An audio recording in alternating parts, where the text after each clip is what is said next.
दोस्तों yes bank की बात करें तो यहाँ पे बड़ी अपडेट निकल के आ रही है। यस बैंक पर इनकम टैक्स डिपार्टमेंट की तरफ से पेनल्टी लगाई गई है।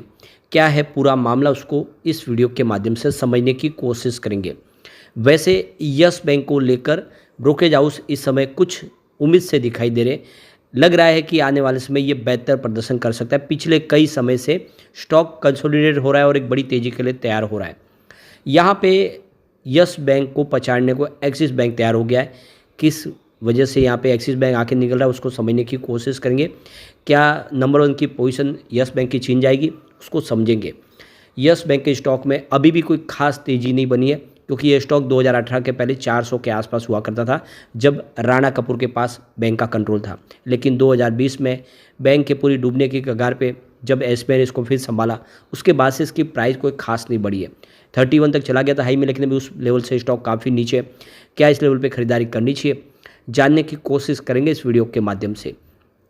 लेकिन फ्रेंड, उससे पहले अगर आप पहली बार हमारे चैनल पे आए तो चैनल को सब्सक्राइब कर दीजिए, एक बेल आइकॉन दबा दीजिए, ताकि जब भी नया वीडियो बने पहला नोटिफिकेशन आपको मिले। वीडियो पसंद आए तो लाइक से ज़रूर कीजिए।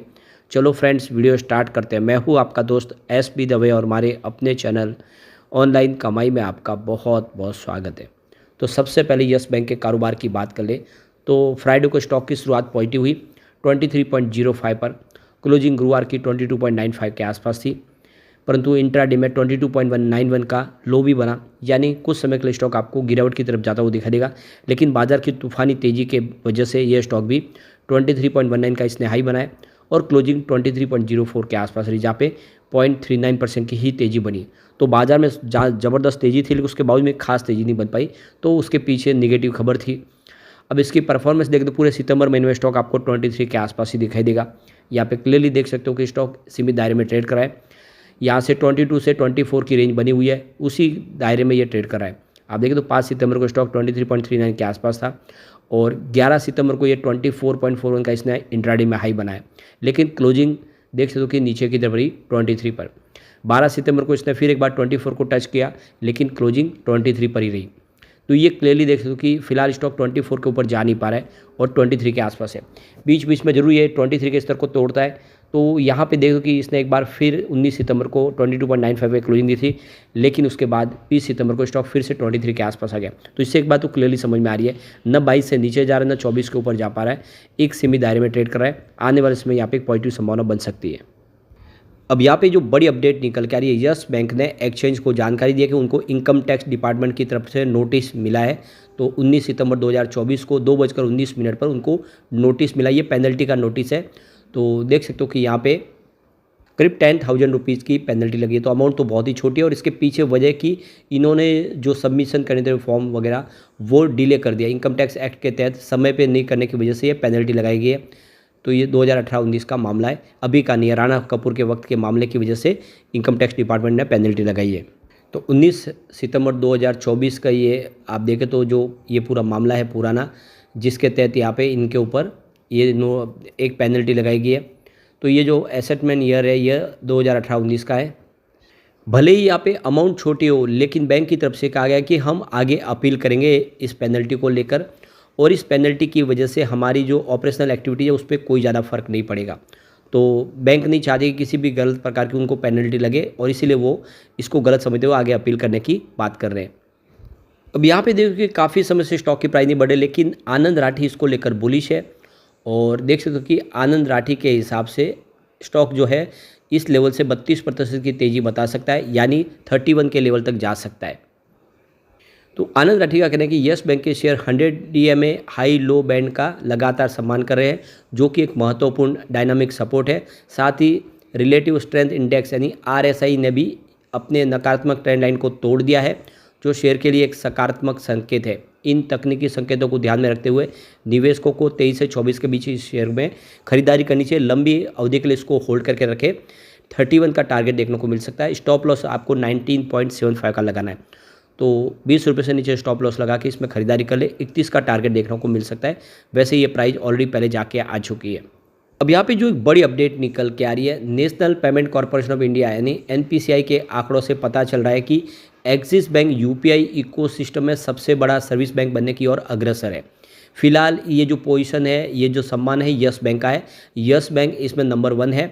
लेकिन जिस तरह से एक्सिस बैंक तेज़ी से यूपीआई ट्रांजैक्शन में आगे बढ़ रहा है, तो सितंबर के अंत तक वो फर्स्ट पोजीशन पे जा सकता है, यानी यस बैंक को पीछे करके यहाँ पे एक्सिस बैंक नंबर 1 बन सकता है। जैसे कि आपको पता होगा पिछले दिनों जो पेटीएम का जो बिजनेस है वो भी यस बैंक और एक्सिस बैंक ने मिलकर ही लिया है। तो थर्ड पार्टी यूपीआई ऐप, जिन्हें ट्रैप कहा जाता है, को अपने प्लेटफॉर्म पर यूपीआई लेनदेन को सक्षम करने के लिए एनपीसीआई सर्वर से जुड़ने के लिए पीएसपी बनने वाले बैंकों के साथ साझेदारी करने की आवश्यकता होती है। इसी में एक्सिस बैंक तेज़ी से ग्रोथ कर रहा है। तो फिलहाल इस मामले में यस बैंक नंबर 1 है, लेकिन जिस तरह से तेज़ी से जो इजाफा हो रहा है या एक्सिस बैंक के यूपीआई इकोसिस्टम में तेज़ी से उसका जो सर्विस बढ़ रही है, हो सकता है वो नंबर 1 पे चले जाए। अगस्त 2024 में यस बैंक ने पीएसपी बैंक के रूप में लगभग 5.14 बिलियन लेनदेन की सुविधा दी है, जबकि एक्सिस बैंक ने 5.13 बिलियन लेनदेन की सुविधा दी, यानी उसके बिल्कुल समकक्ष लगभग आ चुके। दोनों बैंकों के बीच का जो अंतर एक साल में 1.5 बिलियन से कम होकर 13 मिलियन पर आ गया है। ये सबसे बड़ी बात है। जिस तेज़ी से एक्सिस बैंक ने अपने जो लेन देन में वृद्धि की है, उससे लग रहा है कि वो जगह छीन सकते हैं यस बैंक की। वैसे देख सकते हो कि यस बैंक के लिए और बहुत सारी प्रॉब्लम थे, उससे निकल के नंबर 1 जो पोजीशन हासिल की वो भी बड़ी बात है। तो कोई चिंता की बात है, अगर थोड़े समय के लिए अगर एक्सिस बैंक आगे निकल भी जाता है, आने वाले समय यस बैंक अपनी पोजीशन और मजबूत करेंगे।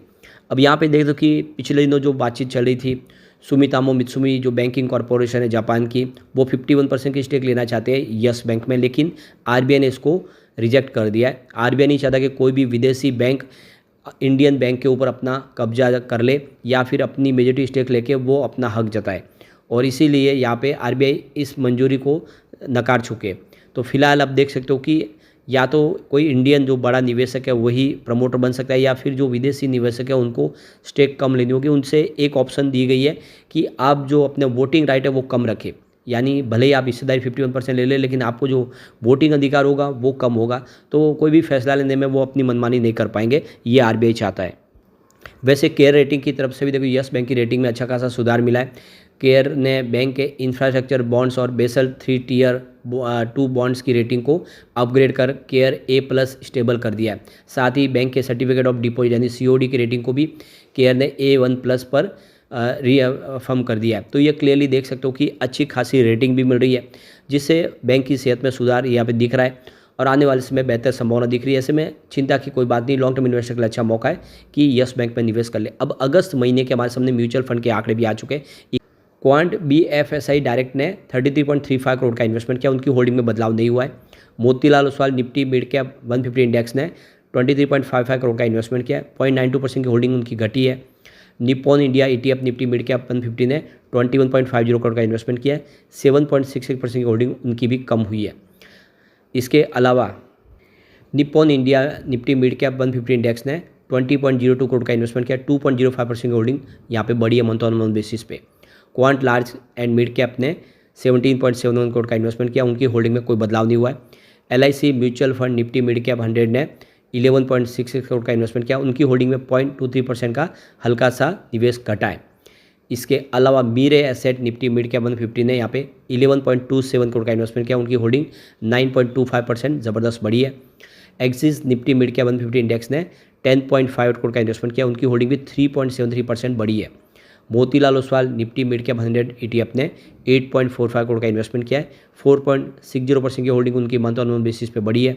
SBI Nifty mid cap 150 index ने 7.91 करोड़ का इन्वेस्टमेंट किया, उनकी होल्डिंग भी 6.20% बढ़ी है। तो बिल्कुल यस बैंक पे भरोसा करें, चाहे वो SBI हो, एक्सिस बैंक हो या फिर मोतीलाल ओसवाल हो, मीरे एसेट, सब ने अपना निवेश बढ़ाए, तो बिल्कुल चिंता की बात नहीं है। लॉन्ग टर्म का नजरिया लेकर निवेश करना चाहिए। यस बैंक आने वाले में आपको बेहतर रिटर्न दे सकता है, लेकिन फ्रेंड कोई भी इन्वेस्टमेंट करने से पहले अपने फाइनेंशियल एडवाइजर से बड़े ले या अपना खुद का रिसर्च करें, क्योंकि मैंने वीडियो आपके एजुकेशनल पर्पज़ के लिए ही बनाए। वीडियो पसंद आए तो लाइक से जरूर कीजिए और चैनल को सब्सक्राइब कर दीजिए। Thank you friends.